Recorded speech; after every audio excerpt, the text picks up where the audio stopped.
Hello everyone, welcome back to the channel. If you're new, my name is Brendan, and here we teach that you can manifest anything if you can believe.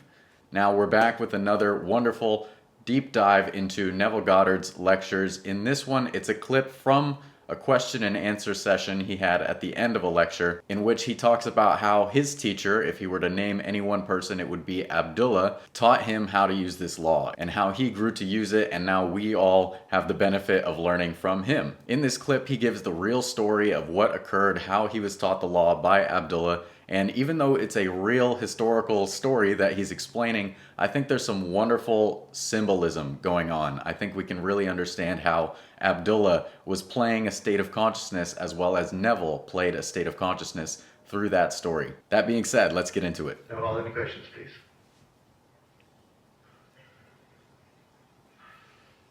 Yes, sir.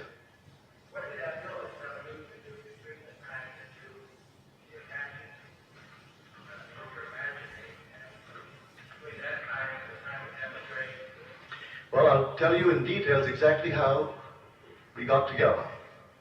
It was 1933. If you remember, there was a frightful depression on in our country. Millions were unemployed.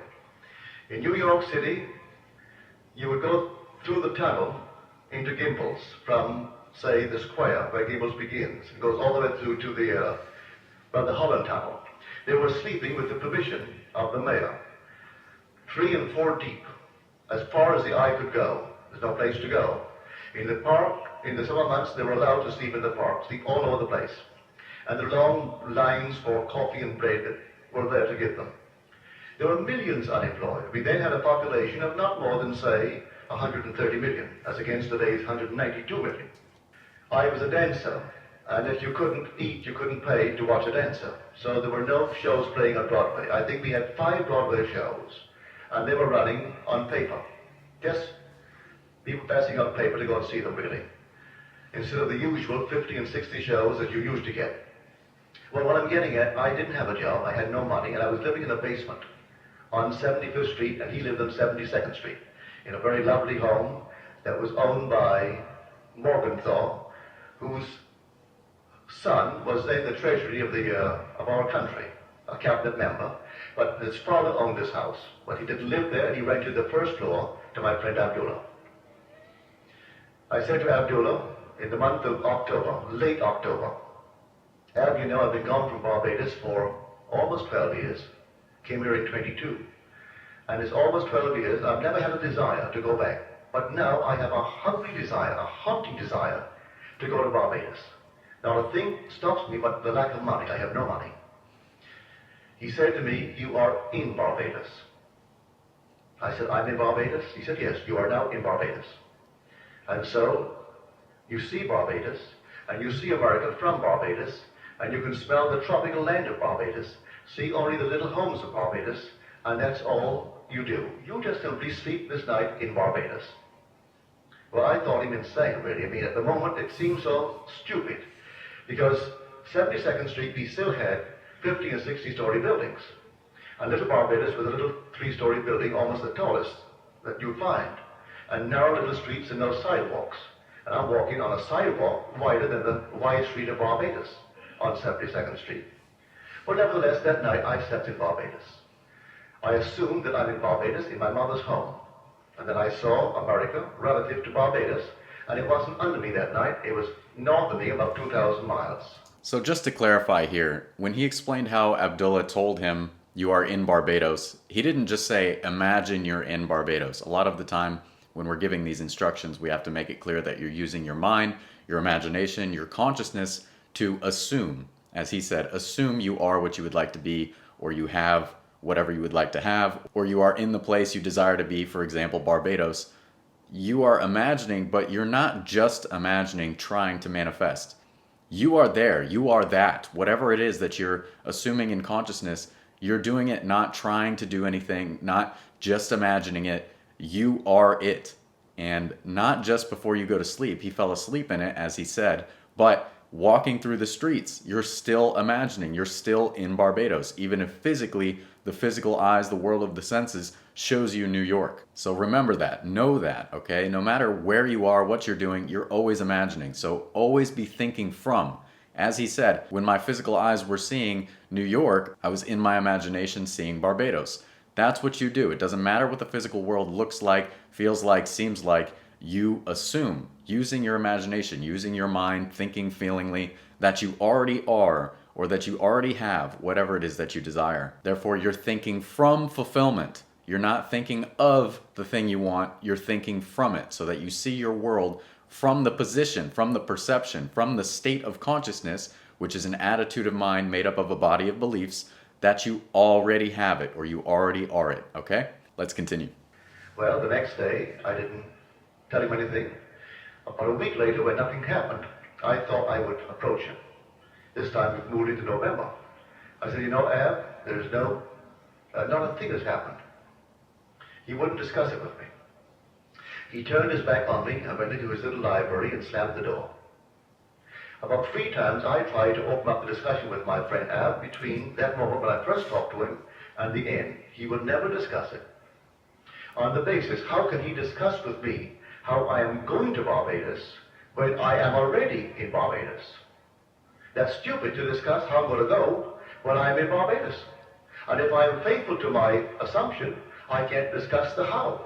I'm already there. Well, this went on.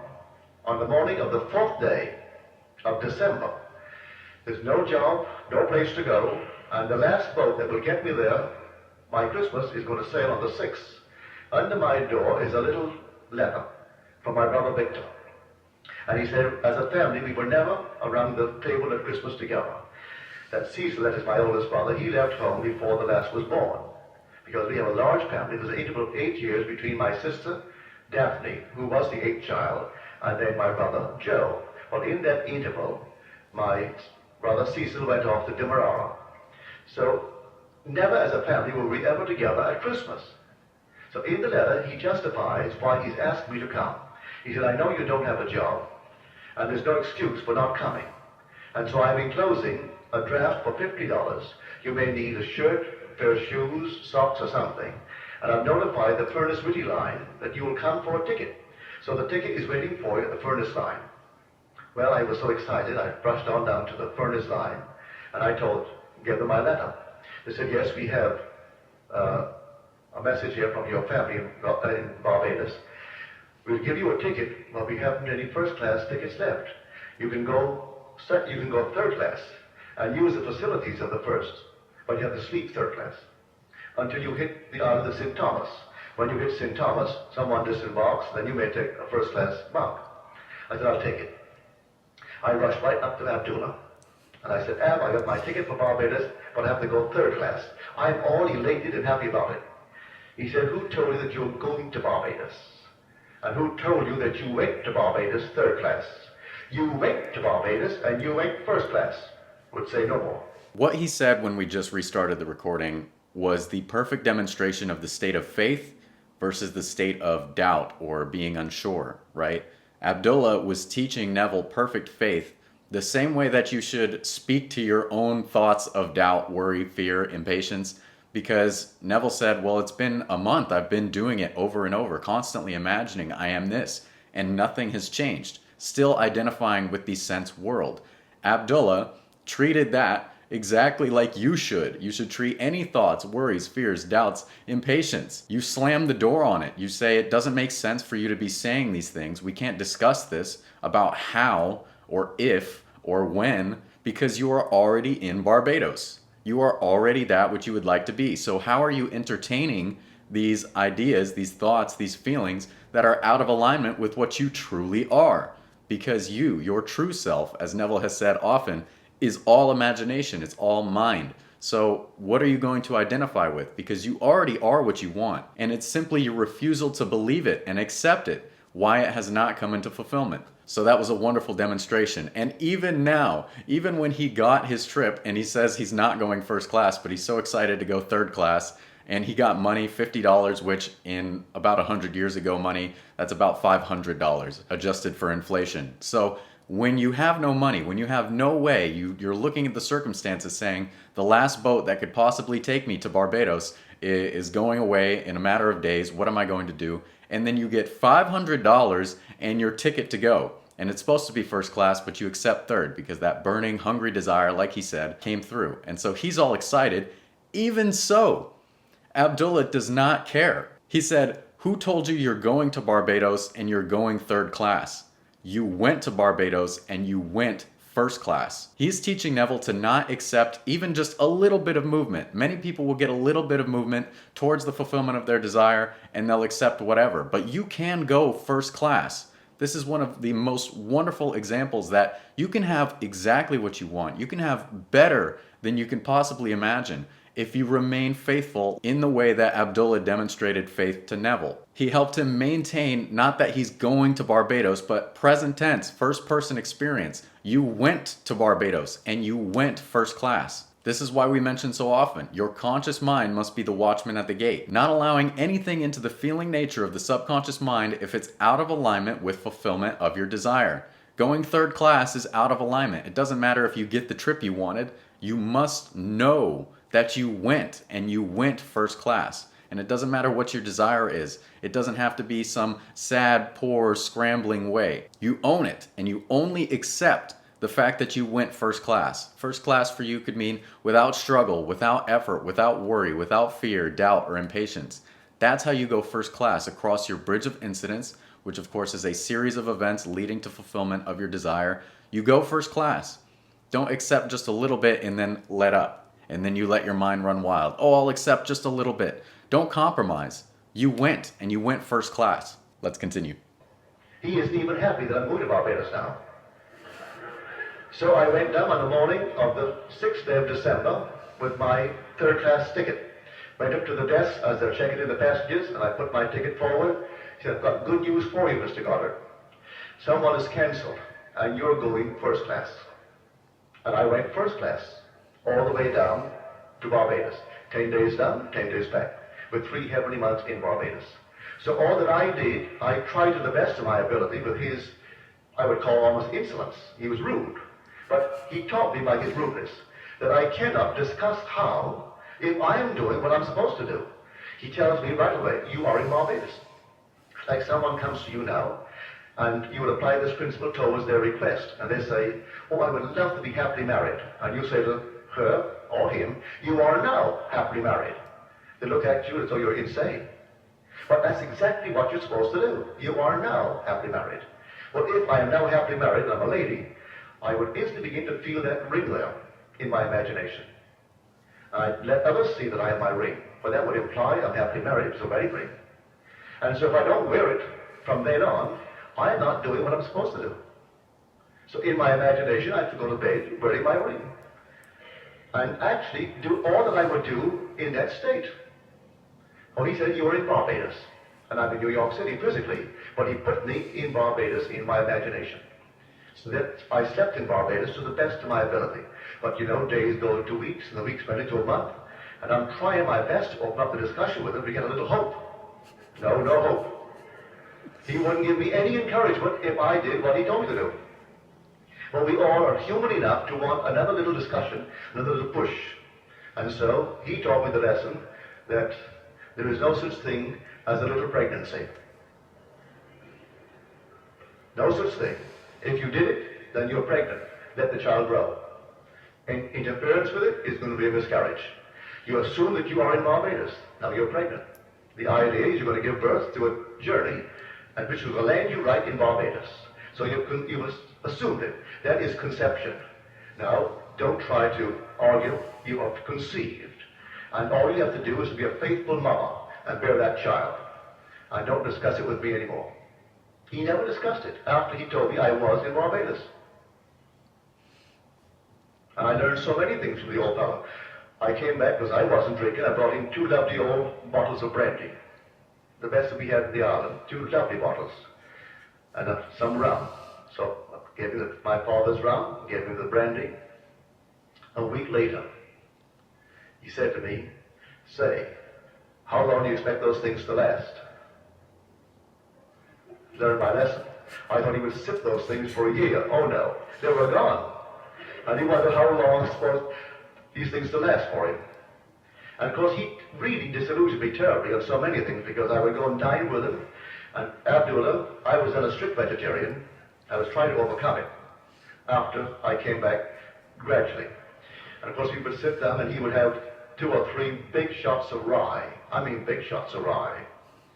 And then he would wash down his meal with a lot of porter, or it wasn't beer, it was ale. And then he would, at the end, like Churchill, a huge big bowl of ice cream. I said, Ab, how can you do that? Oh, he said, you couldn't do it, it'll poison you, because you have quibbles. Don't you know that God made everything? Everything is God. You will see he made something and not the rest. No, God made everything. And he'll send me back to the Bible. Go back to the Bible and read the book of Acts. And Peter couldn't eat the unclean thing. And then the Lord said, slay and eat, for that which I have cleansed, I have cleansed. Then a sheep came down filled with all manner of animals and food. And the voice said to Peter, slay and eat, for that which I have cleansed, I have cleansed. So he said, you have quibbles, Neville. With any of your quibbles, it poison you. But he would sit down and polish off this enormous meal, wash it down with ale, precede it with 3 shots of rye. And here was a man truly of the Spirit.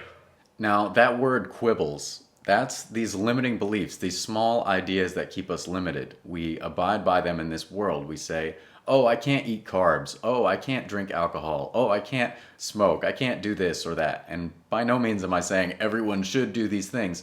But simply, if you desire these things, then you have to know that these quibbles are going to cause a problem for you. If you intake these things while judging yourself, blaming yourself, having negative beliefs about what these things really are, which is really just all imagination. This entire physical experience is just a shadow of imagination. So you're drinking shadows, you're smoking shadows. If you're denying yourself sex, you're denying sex with shadows. So it's best, if you're going to end up doing these things anyways, eliminate the quibbles. As he said, God made all things and declared them good. All things. So that doesn't mean go out and do terrible things. Of course, I encourage you to have morals, do good things, don't harm or hurt anyone. But if you want to enjoy a drink, enjoy a drink. There are too many isms out in the world where they teach you to kill out desire.